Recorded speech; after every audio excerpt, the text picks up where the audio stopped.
very shortly. Hello everybody. Hello. You're live. Welcome to the Simply Together show. It's a fun-packed day today, and we have got a new person on the controls. Our gorgeous Shelley is away doing something fabulous,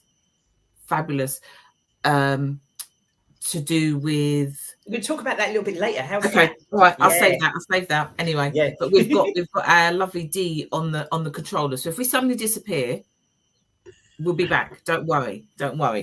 So, hello, I'm Cecile, and my co-host is going to be joining me quite soon, the lovely Samara. But we have got two fabulous guests on today. We've got Vikki, who is from Your Wedding Friend, and we have got Mark, who's from Keech Hospice. So I'm going to kick off today then by talking to Vikki. Lovely Vikki, met you through our Life in Lockdown Zooms during COVID, when everything was locked down, which clearly affected weddings and everything else. So tell us a little bit about you, what you do, and where you're at the minute. Yeah, well, at the moment I'm in a really good place. Weddings are well and truly back on the agenda now, so got a very busy summer ahead, which I'm really thrilled about. It's obviously been tough over the last couple of years, but we've still been able to squeeze weddings in where we can, and last summer was very busy as well. But I'm a wedding planner, so that means I basically get involved at any stage of the planning. I help last minute, as well as for I've got bookings at the moment for 2 years' time that I'm working on. So yeah, any stage of the planning I get involved in, and it's really exciting and thrilling. I love doing it. So how did you get into it then? Well, I started out a few years ago. I was working in some venues in Luton, and the idea of weddings came up, and I'd never really done weddings apart from my own a long time ago, and getting involved in friends' weddings. But when you work in venues, weddings is often seen as the thing that's going to bring in loads of cash. Right. I found out very quickly, doesn't always work that way. No. But I really love doing them, and I was giving out lots of advice that I possibly shouldn't have been doing as someone affiliated with a venue, because I really liked talking to people about their ideas, and sometimes a specific venue isn't appropriate. So now I can talk about any venue anywhere and any supplier anywhere, and I can get really involved in the behind the scenes stuff that goes on, the wedding admin that people often struggle with. If you're not an organised person, it's really hard to suddenly get organised with the biggest day of your life. That's the pressure that people put on. So it doesn't have to be the biggest day of their life. It could be a nice, easy soiree. It doesn't have to be massive to be a perfect wedding. So, yeah. So do you find then that, is it the bride that gets so caught up with it and gets really stressed with it, or is it family members as well? And the groom, what does he do? Well, I work on all sorts of weddings, and I suppose it's about 80% is the bride that usually works with me. Mainly because I think more brides than grooms have been planning their wedding since they were little, because it's something as a culture, as a society, it's still ingrained in girls when they're basically born that they're going to grow up and get married and have a perfect family. So it's something that we've lived with a lot longer. But I do work with grooms as well, and oftentimes it's because with anyone that I work with, it's usually because they've never planned a wedding before and they don't know where to start. They don't know who they should speak to. When weddings are mentioned in the press, it's usually as a negative because somebody's been ripped off by an unscrupulous supplier, or because it's a celebrity wedding and now everyone thinks they've got to have an Instagrammable wedding. And there's a lot of pressure put on people to do the perfect thing and to have the perfect day. And so I like helping people understand that the wedding is about a couple getting married and that marriage lasting a lifetime. That's the theory behind it. And everything else on top of that is gravy as far as, the actual fundamental reason for getting married. It's about a long-term relationship. Yeah, but I think sometimes people forget that, because they think it's about the day rather than the rest of their lives, you know. Okay, so we've got a question. Do people plan years in advance, and what's the average cost of a wedding? Well, some people plan years in advance, but it's also perfectly possible, put your teeth in, possible to plan weddings quite quickly if necessary. I do sometimes get involved with very short term, like I said earlier, right at the last minute. 6 weeks, perfectly doable for even a quite large wedding. Oh, wow. Yeah, absolutely. Because, well, having someone like me, it's divide and conquer. So it's about understanding the priorities from the outset, and then it's getting the job done. So if we divide and conquer, we're more likely to achieve it in a shorter space of time.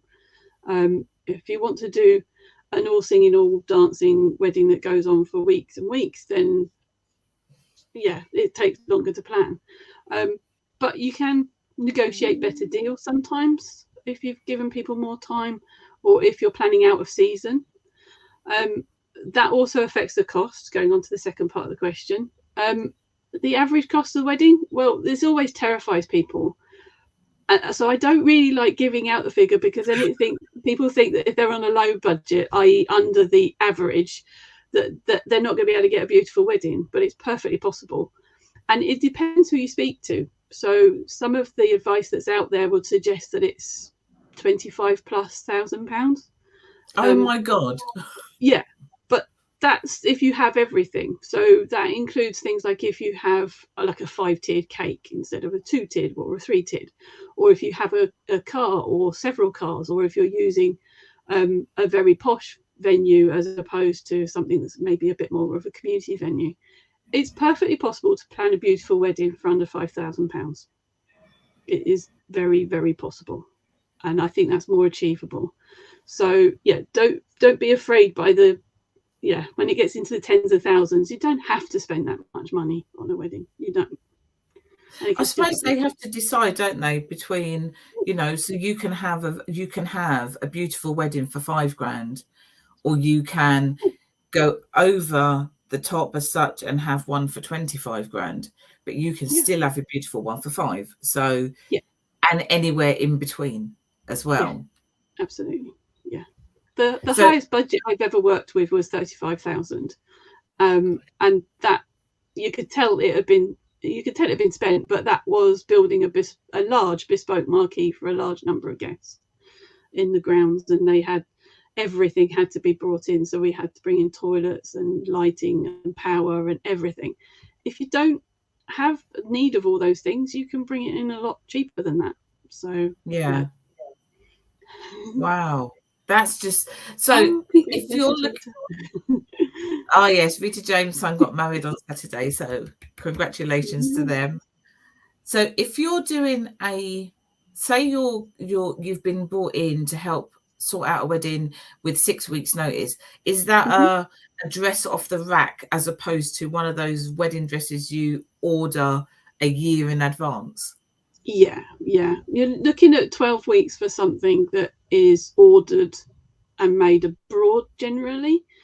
A seamstress in this country, and I know some beautiful, amazing, talented seamstresses who will bespoke make a dress in a week if necessary. Really? It is possible. If they've got the availability, it's possible to be done. It's not something we encourage, but it is possible. I didn't know that. Yeah. I didn't know that, because obviously if you watch all them programs, I don't know. Yeah, they want you to have, they need a year in advance, or they need months in advance. So it never entered my head that you could actually get one within a week if it's the depends on what availability you're looking for. If you're looking for something that has a 5-mile long train and has really intricate beading that all has to be sewn on, that all takes time. And the part of the thing with going into a bridal shop is you're looking at dresses, you have no idea how long each of those actually takes to make.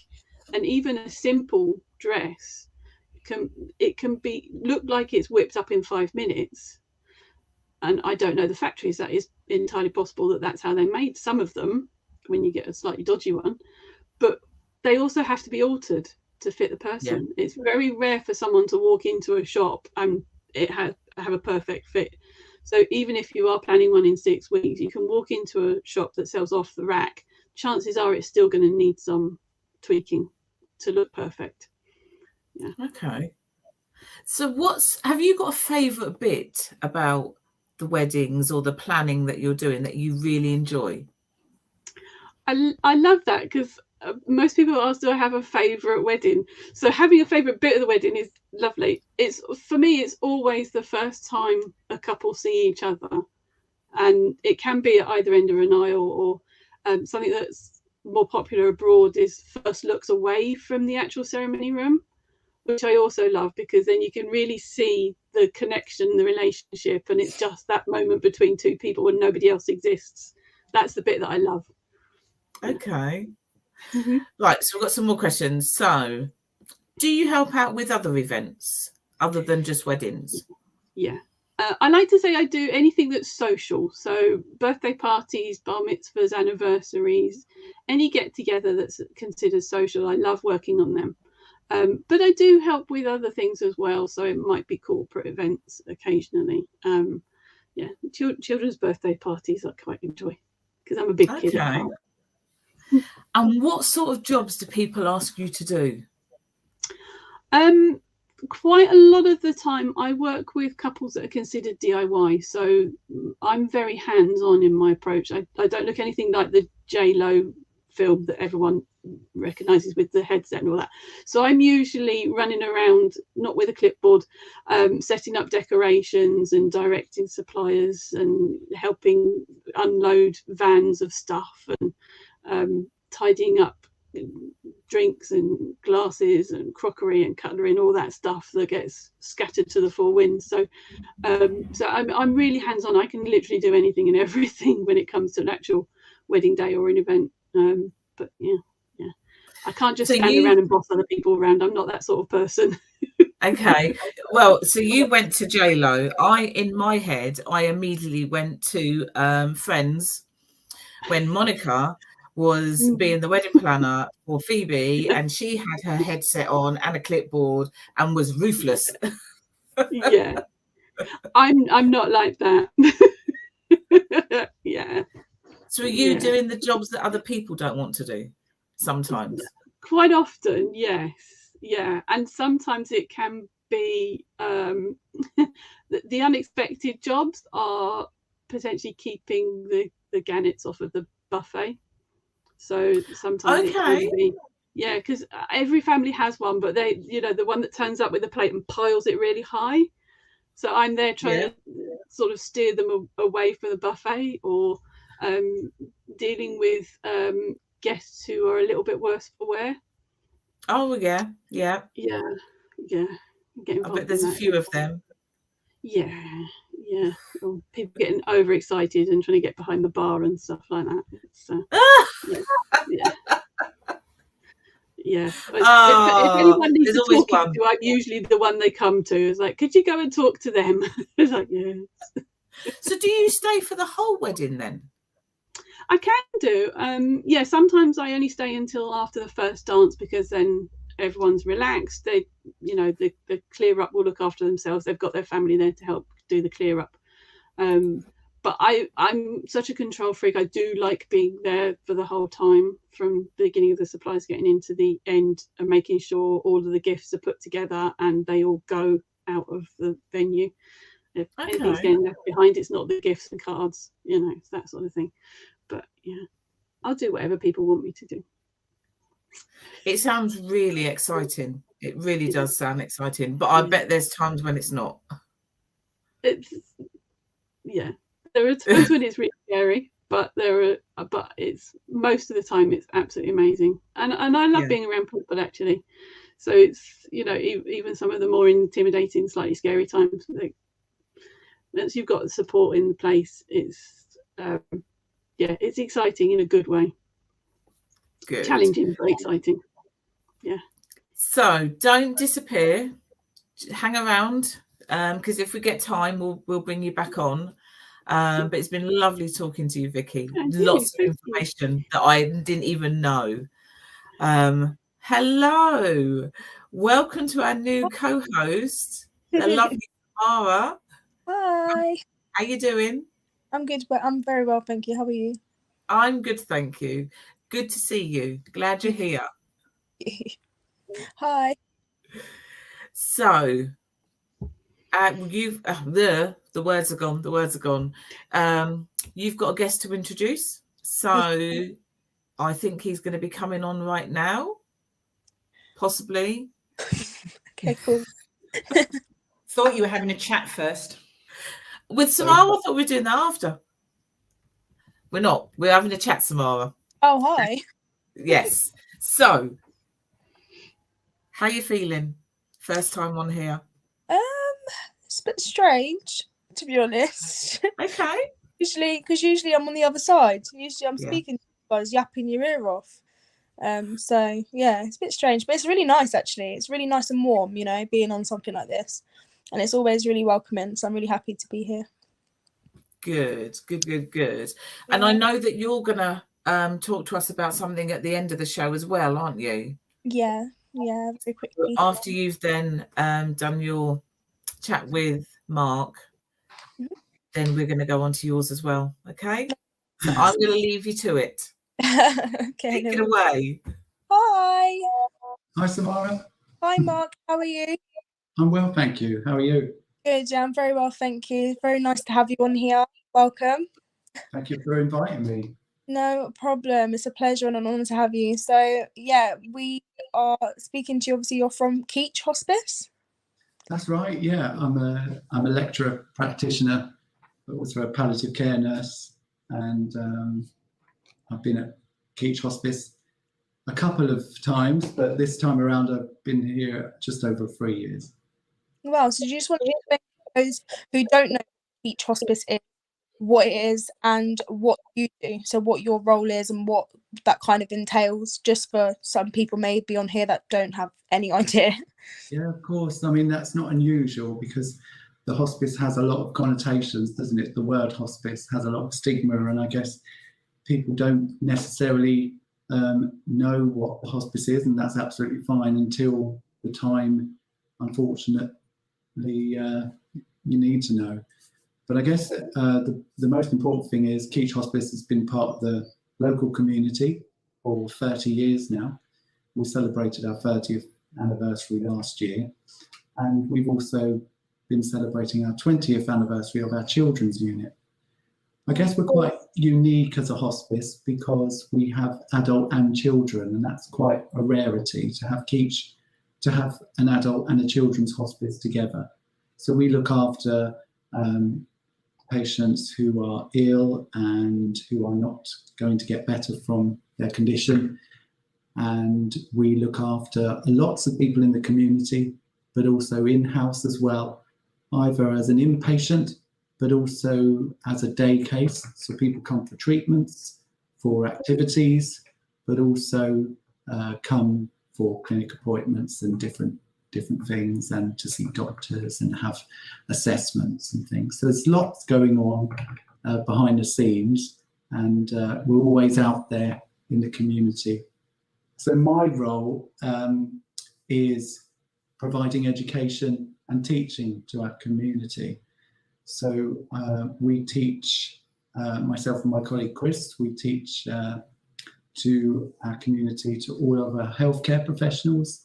So that's either might be in the community as community nurses, either in the hospital, fellow hospices, but also care homes and community. And also we have a compassionate community coordinator who works with the public as well. Yeah, so we've got an education team which is exciting, and it's growing by the minute. Wow, so really interesting. I actually started a course in end of life care, and obviously you said that you work with palliative care, and it's been really interesting because I don't really understand how much work and health care goes into the end of someone's life. I don't think people really understand how much work you do as a palliative care nurse, and even myself. My sister actually was under Keech. She passed away in 2003, so I know Keech very well. And people don't understand. I don't think people, unless they're living it themselves, I don't think they truly understand how much you guys as palliative nurses actually do for the patients at the end of their life. I think people just believe, okay, they obviously sadly pass on, but there's a lot that goes into it, isn't there? Really? Yeah, absolutely, Samara. And I think, there's two important stages of life, isn't there? The birth and the death, but we don't talk about the death. As the comment says, we don't talk about dying as a process. I guess we medicalise death a lot rather than seeing it as a natural occurrence, although it feels unnatural because it happens untimely at times. People young and like your sister, it's very sad. But I think people are unaware. I think it's an important stage of life because you want to be there, but also give family permission to be a family. Rather than over medicalising it and making sure that there is time and making sure that everything is sorted, all of the things that you don't talk about, plans for the future, which is so important, which can be a huge anxiety for people, particularly if your condition, shortens your life at short notice. But sometimes people have years, it doesn't necessarily mean that we're talking about the end of life. We call about end of life, and that has its own sort of connotations, that word. But I guess it's a transition, and it's recognizing what different communities see it as. It's a part of life, and I guess that's our biggest job, really, to promote us as a compassionate community. Yeah, see, that's amazing. I do love Keech, and it always hold a very special place in my heart personally, on a personal level.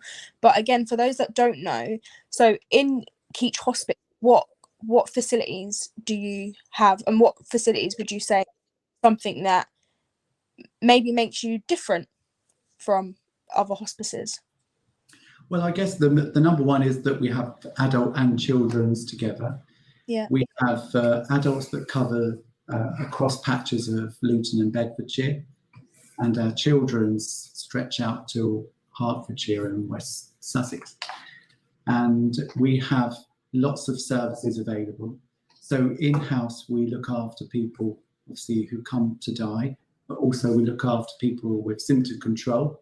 So, for example, if someone's pain needs attention and it can't be controlled in the community or hospital, patients come here and then go home again. Sometimes people come here for a short time to have symptom management sorted, and that might be emotional support, and then return home. The door is always open, so those services will stretch out. So something else that we provide is compassionate community, but community care. So we have palliative care community workers that go out to people's homes when they're at crisis point and manage that patient and help them through that really tough time. We have children's carers and nurses that go out into the community. And we also have day services. We've got an OT and a physio. We have an aquatherapist, because we've got the advantage, I guess one of our main advantages is our pool, which we can rent out to community, but we also use it for our patients and have so much value of that. So people have some therapy in the pool. We have complementary therapists. We have a gym, which is just recently been built and put together. So patients can be active. And I guess that's a myth, isn't it? Once you've got a palliative illness, you're not able to do anything, but people can live with that illness for some time. Mm-hmm. We've got nurses that run clinics. We've got a team of doctors, obviously. And so I guess that's in a nutshell what we deliver. So we look after everyone's need, psychological and emotional support. Lots of stuff. Do they have the is it called, or am I? You still have the Mellow? Is it called the Mellow Room at Keech Hospice? I think we have a Meadow Suite. Meadow Suite. Meadow Suite. In the children's department. So that's quite an important room, particularly in the children's department, because patients, children who die can stay with us until the time is right for them, for the families to go to the funeral, and sometimes they'll stay with us throughout that time, because it can be such a stressful and emotional time trying to come to terms and make sense of a child that dies. So they'll stay with us for that duration, because it lessens the stress of having to move them to funeral directors at times and so forth. So yeah, that's an important room. We have an adult version as well, we call the PASS room, which was the original. Do they still have the stay at Keech? I remember when I was quite young, I actually stayed. Sorry, you broke up then. I didn't hear you. Is there still the opportunity for families to stay at Keech? Yes, absolutely, Samara. So we have accommodation in our children's fund. Families can stay with the patient, and we have, they've got their own kitchen and utilities to sleep. They've got their own bed space, and adult, we've got that as well, which was built when the new building was put together 13 years ago now. I'm just reading that lovely comment from Cecile. Lovely. There was a question that asked if you do obviously one-to-one with families and things like that. So do you do one-to-one? Any one-to-one involvement with families, with patients there and stuff. From my understanding, I know that you have in the past. Obviously, my sister died, I think that's like 18 years ago now. But so from my experience, I know that there has been one-on-one sessions and things. Even for me, as the sister of Paige, who passed away, there was support for me at Keech, and I wasn't the patient, so I can kind of vouch in that. But for yourself, would you say that there's support and one-to-one sessions with families and with family members and things like that you offer? Yeah, absolutely, Samara. So we have one-to-one support, because what's really important is that as a relative or a family member, you'll be going through all of that, and you need support at that time, and so it's really important that people are there for you as a family. So I guess yes, we do, and we have ongoing support as well in supportive care. So through that grief and through loss and bereavement, and that may be one-to-one or a group therapy. So there is the option of either, but also there is that one-to-one support throughout if needed, because obviously, sometimes it's not easy to talk out in groups, and to have that one-to-one support can be really valuable. Yeah. No, that's amazing. Yes. Do you have a respite where parents, their children off for sessions, so their patient, in this instance, they'd be the patient, or adults even, for respite sessions, so that maybe the family member could have a bit of downtime or a break, because I know that my mum had access to that also when my sister was here. So is that still on offer? Not as such, but it's in a separate sort of way, if you know what I mean. So the support will come out into the community to manage in a crisis. I guess the main problem with the respite was that we didn't have enough beds to maintain people through real symptom control, or if someone was dying. So I guess we'd love to have that option, but emotional breakdown is covered, and obviously patients can change very quickly, so people can come in at short notice. But the referral process is managed daily, and so people are looked after, but we don't have respite as such.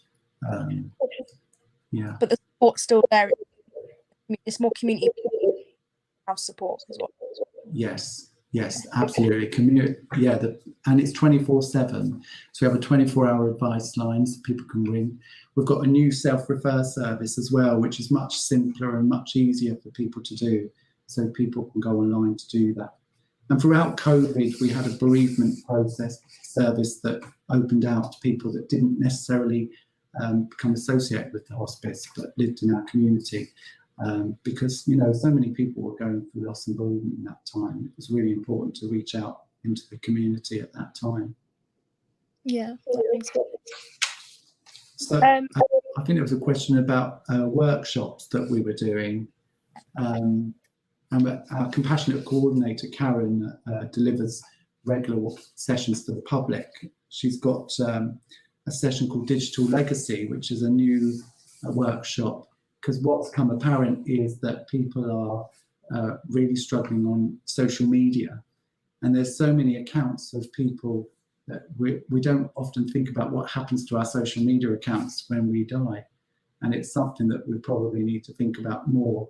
So these workshops are really useful for people and how they set up with remembering our loved ones. Because we have so many precious memories online now, don't we? We have so many photos of our loved ones that we don't normally have access to otherwise, and they might be lost. So she's got a digital legacy workshop, which the next one's on the 8th of June at 10:30. But there's details on our website if people are interested.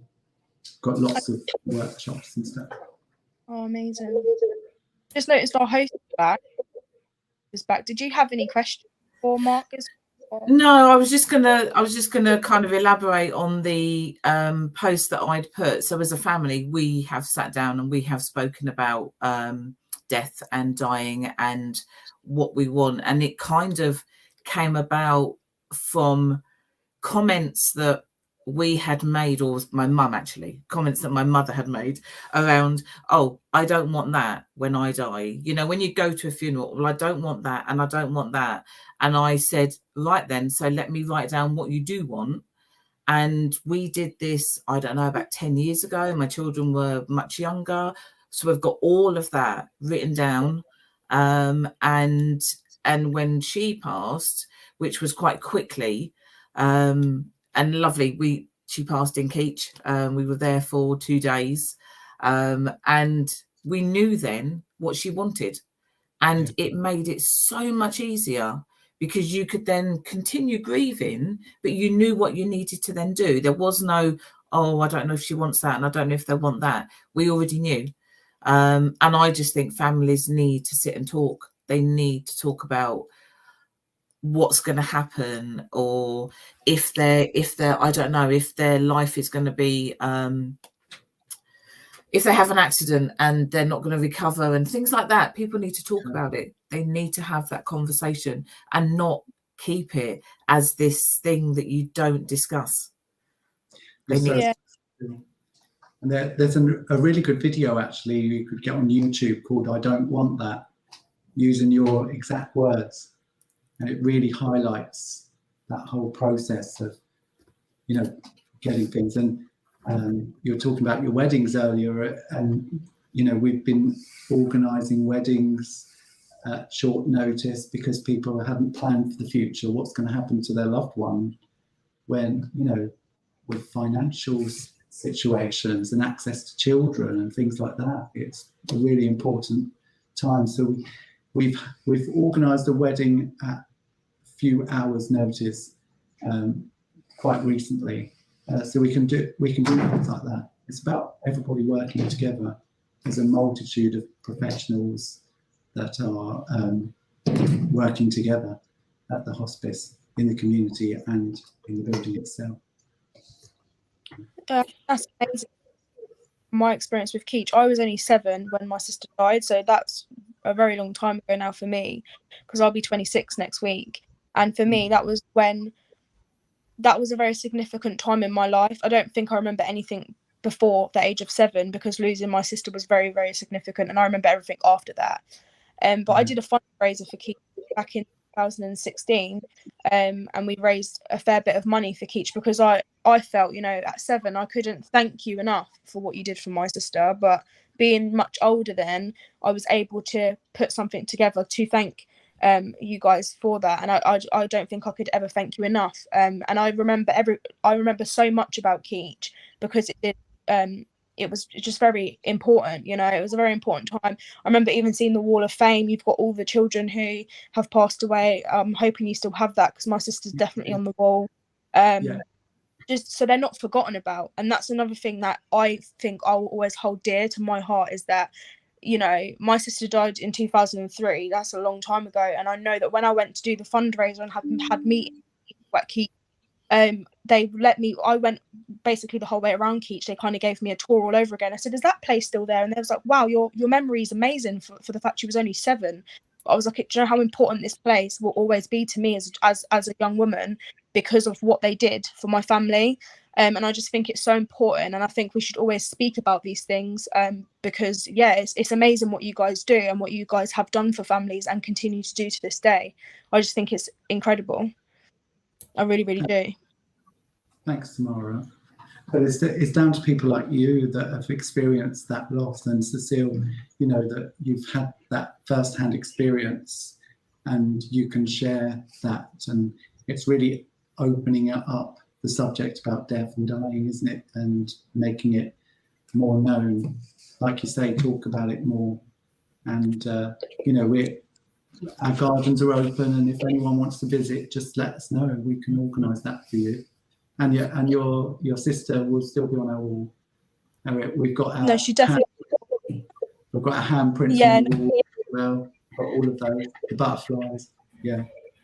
No, it's I think amazing. it's kind of sharing it so that, because obviously myself and Samara, we've had that experience of a family member being there, and how, I mean, I could not thank you guys enough for, my mum was only there for a short time, but that short time was just so special.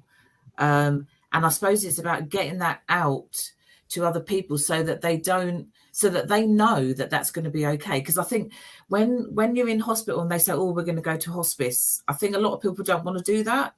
But I think they need to know that actually that is going to be such a beautiful experience for them that they don't need to then be worried about that. So I suppose it's just getting that out there so that people know. Yeah, and just allowing people to share their experiences with you guys that we've had with you guys, because like Cecile just said, it's so important. You know, it was such a beautiful experience being there, and it's so bittersweet really, because to a lot of people it shouldn't be a lovely experience, should it? Because you're losing your loved one and you're going through that process, but the sweet part of it, how us as families were looked after. You know, so even today when I was told I'd be interviewing you and speaking with you today, it was a great honour for me, because I've had the experience with Keech that I've had, and I would literally recommend you guys to anyone. You know, I love it. I've absolutely I adore Keech. I really, really do, and they do amazing work. And yeah, I'm just really, really grateful, to be honest. That's lovely, Samara. That's really nice of you to say so. I think it's always great to speak to people that have had that experience, and you know, I think, you know, Luton is a compassionate town, and it's about spreading that compassion, and it's a priceless commodity, and we're really lucky to have that.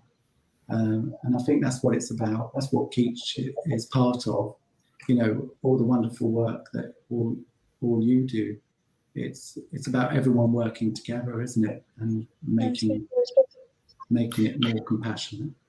Exactly, that's what it is, and that's what we do. You know, at Simply D's is working within the community, and just, you know, spreading the word, sharing everything, letting everybody know what's out there. So I need to say thank you to Vikki for coming on and giving us that insight around weddings and everything else that goes on with it and what you're doing. And thank you, Mark, for also coming on as well and sharing with us. And as I said before we started, you know, weddings, hospice, there's still that connection. Like you just said, you've had to do weddings within a couple of hours. Weddings still happen whether somebody is dying or not, you know, and they're happening in Keith as well. God, look, I'm getting all confused now. They're happening in Keech as well. So thank you, both of you, for coming on today. Thanks for having me. Yeah, thanks for having us. You're welcome. You're welcome. What I'm going to do is I'm going to do a quick roundup of things I want to share with everybody, and then Samara is going to come on and tell us about. I'm saving that. I'm saying that. You can tell us what that is. So I'm just going to get your diaries out, people. Get your diaries out. I've got some dates for you. And the first day is the 1st of June. And we will have been on here for a year. Wow. A whole year. A whole year. Every Tuesday, bar a couple of Tuesdays we've had some time off. We've been here every single week, and it's been absolutely fantastic. Just being on and sharing with everybody, and knowing that people are out there and they're watching and they're communicating with us. So yes, so Simply Together show is going to be a year old on the 1st of June. The 9th of June, we have got part 2 of our domestic abuse Zoom. So I don't know, for those who were there for the first one, even if you wasn't there for the first one, you can still join us for the second one. I'm sorry I didn't mean it. It's because I love you so much. The reality around domestic abuse. So that is going to be Thursday the 9th of June at 7 o'clock. On the 16th of June, we've got our usual Thursday Life in a Lockdown Zoom, 7 till 9. Come and join us. The usual. There's things to share. There's laughs. There's jokes. There's the whole lot. There's tears, everything. So come and join us. 3rd of July, we have got our summer soiree. Now, I'm new to this. I haven't been around long enough. I've never been to these soirees, but I hear they're absolutely fantastic. So at the Irish Forum, 3rd of July, 2 till 5, we've got our summer soiree. And then the last date for the diary, which just takes us up to July, 16th of July, we are putting on a health and well-being event in conjunction with Futures House at Marsh Farm. That is 2 till 5. Yeah, 2 till 5. No, that's the soiree. What time is that one? Dee's going to tell me in a minute, isn't she? You're talking about the health and well-being. Yeah. It's 10 till 2. 10 till 2. 10 till 2. 10. I knew there was a 2 in it. 10 till 2. The health and well-being event, which is going to be really good. There's going to be organisations there sharing information. You can come along if you've got questions to ask, anything about health and well-being. It's going to be a really good event, and that's at Futures House. So all of that you can find on the Simply D's Event CIC Facebook page. You can also email, and I always get this wrong, simplydsevents@gmail.com. I think that's correct. Yes, it's not. It is. It is. is. It sure is. It is. It sure is. Well Only done. taken me a year.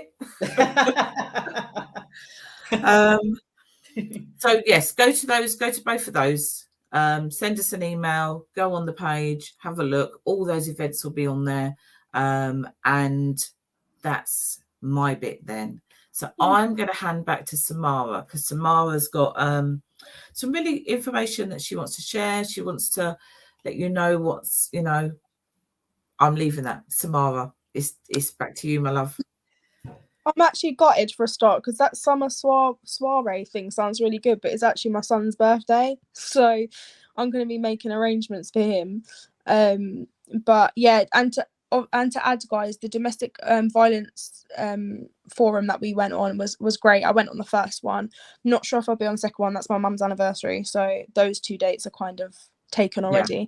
But I would just advise that anybody who has any insight or just wants any support, I'd suggest you go on that. And if you've got anything you are comfortable enough with sharing, because it was just a very safe space to be. I mean, I shared on there, and yeah, it was just really insightful, and it was, it still had a level of fun to it, because we could speak to each other. There was a quiz, so yeah, just get involved, guys. There's so many amazing opportunities through Simply D's events. So get involved as and when you can. So I just advise you do that. And I know I'm not on screen, Samara. Time is precious.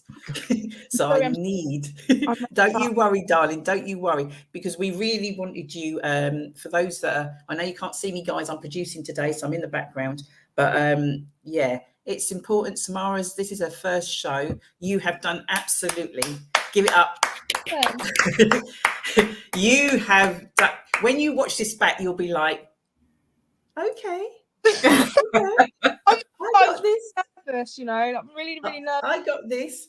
I'm So, usually- you know, we keep it real. We keep it real. So, because time being of an essence, if you can kind of just like summarize, obviously yesterday was a special day for you. And we'd like you just to share a little bit of that with us, if you don't mind. Yes. So yesterday was my first child's birthday. Now I gave birth to him, he was a stillborn. So he turned 9 yesterday. And last Thursday his headstone was laid down. So he didn't have a headstone up until last Thursday, which I was pulling my hair out about, but I think time is really important. Time's key, and it was the right time for him to have it. So yesterday was the first time I actually physically saw it, and it was on no better day because it was on his birthday. And I just stand with anyone else who's been through that situation of losing a child. It's not easy, but I do have now 2 other children that I've been blessed with on top of my son, and I just want to just pay tribute to him, really, and also to my sister, actually, because obviously speaking with Mark, he went to Keech, she went to Keech, and she passed away in 2003. So I just want to pay tribute to my son Regan Kai, who died, was born sleeping 9 years ago yesterday, and to my sister who died in 2003. So yeah, thank you. Thank you. Thank you very much.